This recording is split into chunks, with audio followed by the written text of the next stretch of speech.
Good morning. Thank you for being with us on THV 11, streaming on THV 11 Plus. I'm Karen Fuller. We'll join Hayden soon, but right now let's go to meteorologist Tracy Bean with the forecast, and Ashley King is here with a look at your traffic on the roads. In fact, we're starting with traffic. Ashley? Yeah. What's going on? Yeah, I was telling Ashley when she came in that, we've had that issue on 530, and so we're going to go ahead and let her keep you updated from here on out, but it's looking better. Yeah. Tracy was just telling me she's been keeping an eye on it before I came in, and so gasoline spill, you were saying? 150 gallons of diesel, but they're doing a great job of cleaning up. They've made progress. Yeah, and so we're still watching that area. In fact, we have a live traffic cam view of what's happening with that right now, and so this is around Wrightsville. As you can see, several emergency vehicles still on the scene here, and they have that right lane that is still closed. As you're coming off of that ramp, you got to maneuver around those emergency vehicles that are there. I can give you a closer look at where this is located. So just zooming in here,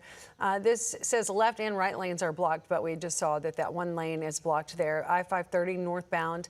So this is around exit 12. So just be aware that this is probably going to slow you down a little bit if you're in this area. But that's all that's happening right now. We'll give it another check coming up here in just a little bit. Tracy?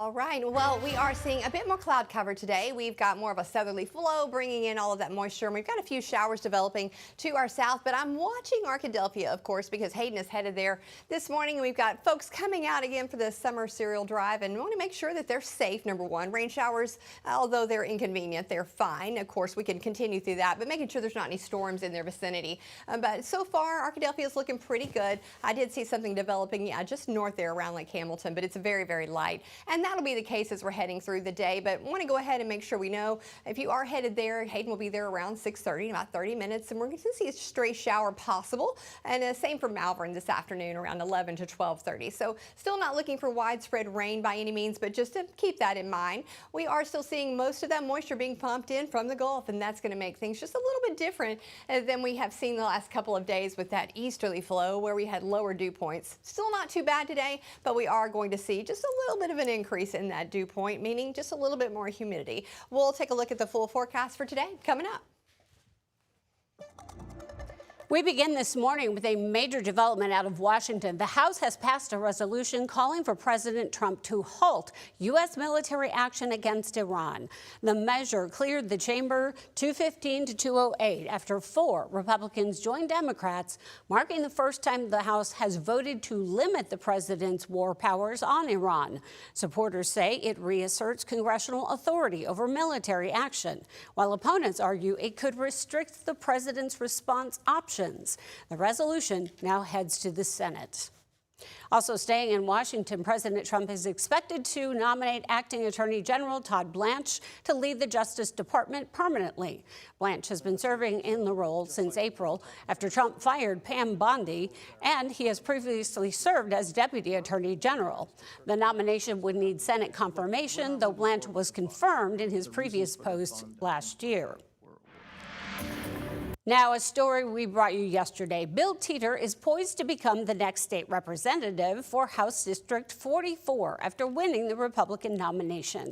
Teeter also qualified for a runoff to fill the remainder of the late Representative Stan Berry's term, but second-place finisher Nikki Phillips says she plans to step aside and support Teeter instead. With no Democratic candidate in the race, Teeter is unopposed in the general election and effectively locks up the seat representing parts of Pope and Van Buren counties. And this morning, another update on the effort to keep PBS programming on the air in Arkansas. Supporters say they have raised more than $2 million to cover network dues through at least the year 2027.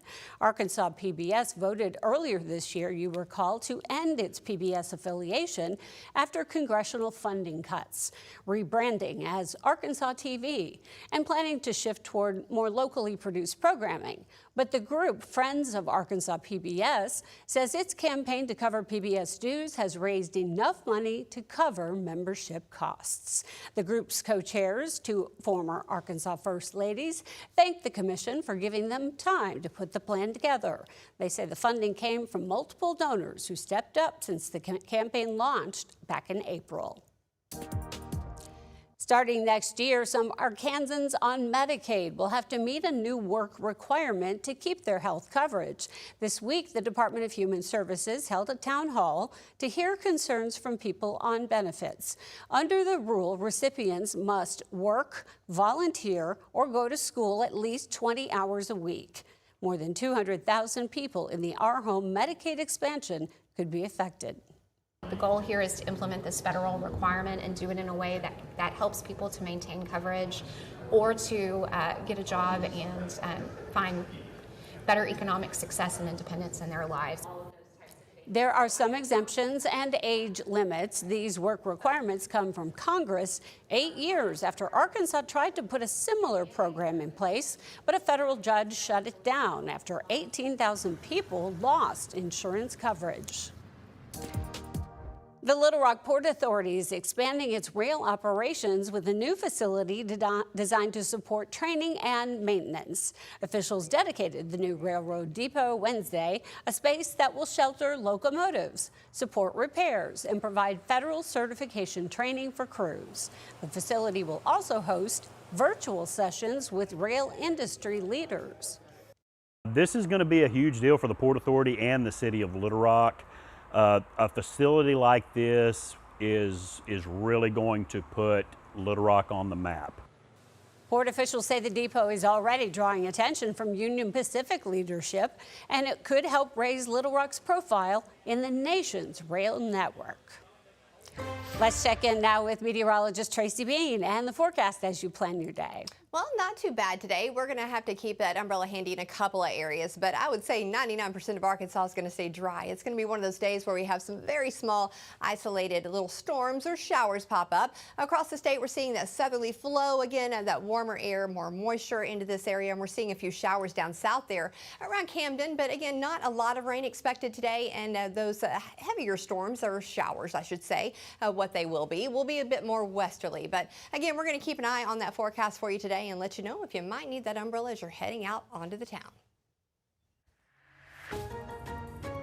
And we're still watching what's happening here on Interstate 50 or 530. This is around Wrightsville where they had a gasoline spill. They've been trying to clean that up for quite some time there on 530. And let me move over a little bit. You can see there are emergency vehicles that are still on the scene here. And this is when you're coming off the ramp, you need to kind of be careful as you're maneuvering around that. Getting a closer look at what's happening right now, you can see with our live traffic map that that's the only incident that's really going on. And so, yeah, that's it looks like they moved this around on me a little bit. So let me click on that so we can get some more information.